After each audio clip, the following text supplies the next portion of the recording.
Alexander ক্যাসেলের সামনে দিয়ে যখন সকালে হাঁটতে যাই, তখন রোমাঞ্চিত হই এই ভেবে যে রবীন্দ্রনাথ ঠাকুর এখানে এসেছিলেন। চলে যাই সেই দিনগুলোয়। 1879 সালে মহারাজা সূর্যকান্ত আচার্য 9 একর জমির ওপর এই বাগান বাড়ি নির্মাণ করেন। তৎকালীন জেলা কালেক্টর এন.এস. আলেকজান্ডারের নামানুসারে এর নামকরণ করা হয় আলেকজান্ডার ক্যাসেল। এই বাগান বাড়ি মহারাজের অতিথিশালা হিসেবে ব্যবহৃত হতো। এটা গড়তে সে সময় ব্যয় হয়েছিল 4-5 হাজার টাকা। ইট পাথরের মিশেলে তৈরি আর 10টা সাধারণ বাড়ি থেকে অনেকটাই আলাদা এই ক্যাসেলের নির্মাণ শৈলী। এমনকি সে সময় নির্মিত আর সব ঐতিহ্যবাহী স্থাপনা থেকেও এর বানানোর ধরন ছিল ভিন্ন। প্রচুর পরিমাণে লোহা আর কাঠ ব্যবহার করে নির্মাণ করা হয়েছিল ভবনটি, যে কারণে আলেকজান্ডার ক্যাসেল লোহার কুঠি নামেও অনেকের কাছে পরিচিত। ময়মনসিংহের ব্রহ্মপুত্র তীরের সার্কিট হাউস মাঠের পূর্ব পাশেই টিচার্স ট্রেনিং কলেজের পুরুষ পাশের অবস্থান। পুরো প্রাসাদটি বিশাল একটি স্তম্ভমূলের ওপর নির্মাণ করা হয়েছিল। চারপাশে মোটা লোহার থাম আর লোহার ফ্রেমে আঁটা বিশাল এই আলেকজান্ডার ক্যাসেল।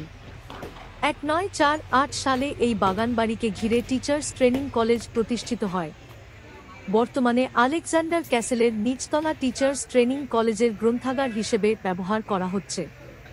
দোতলা রয়েছে ফাঁকা। বহু বরেণ্য ব্যক্তির পায়ের ধুলো পড়েছে এখানে। 1926 খ্রিস্টাব্দে রবীন্দ্রনাথ ঠাকুর ময়মনসিংহ সফরকালে আলেকজান্ডার ক্যাসেলে কিছুদিন অবস্থান করেছিলেন।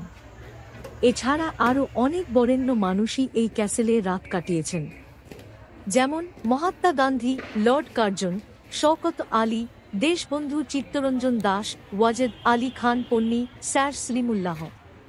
এই বাগানবাড়ির ওপর থেকে নেমে আসা ঢালু টিনের চালা দেখতে অনেকটা যেন ইউরোপীয় পুরনো ধাঁচের বাড়ির মতো।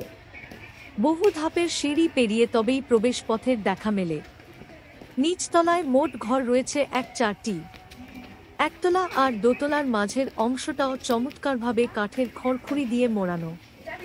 নিচতলা থেকে লোহার মোড়ানো রাজকীয় সিঁড়ি বেয়ে উঠে যাওয়া যায় ক্যাসেলের দ্বিতীয় তলায়।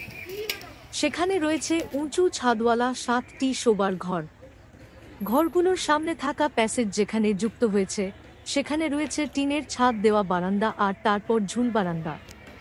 ভবনটিতে ঐতিহ্যবাহী হস্ত বা কারুশিল্পকর্মের অসাধারণ নিদর্শন ছিল এবং কিছুটা হলেও আজও অবশিষ্ট আছে। দুই পাশে লাগানো আছে দুটো গ্রিক মূর্তি, যদিও এখন মূর্তিগুলো অযত্নে ভেঙে গেছে। লোকমুখে প্রচলিত আছে মহারাজা সূর্যকান্ত এখানকার বাগানে বাঘ পুষতেন, যে কারণে গোটা বাগান ঢাকা থাকত ইস্পাতের খাঁচায়। সময় গড়িয়ে গেছে, ইতিহাসে পড়েছে ধুলো। আরও অনেক ঐতিহাসিক নিদর্শনের মতোই অযত্নের ছাপ পড়েছে এই প্রাসাদে। ইতিহাসকে বাঁচিয়ে রাখতে হয়, আর সেজন্য দরকার যত্ন।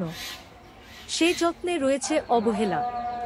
এক সময়কার দৃষ্টিনন্দন আলেকজান্ডার ক্যাসেলের লোহা ও কাঠ ভেঙে পড়ছে, খসে পড়ছে পলেস্তারা। সামনে থাকা নারীর ভাস্কর্যটি এখনো কালের সাক্ষী হয়ে দাঁড়িয়ে আছে। এর সৌন্দর্য ধরে রাখতে যে উদ্যোগ নেওয়া দরকার, সেটা কে নেবে?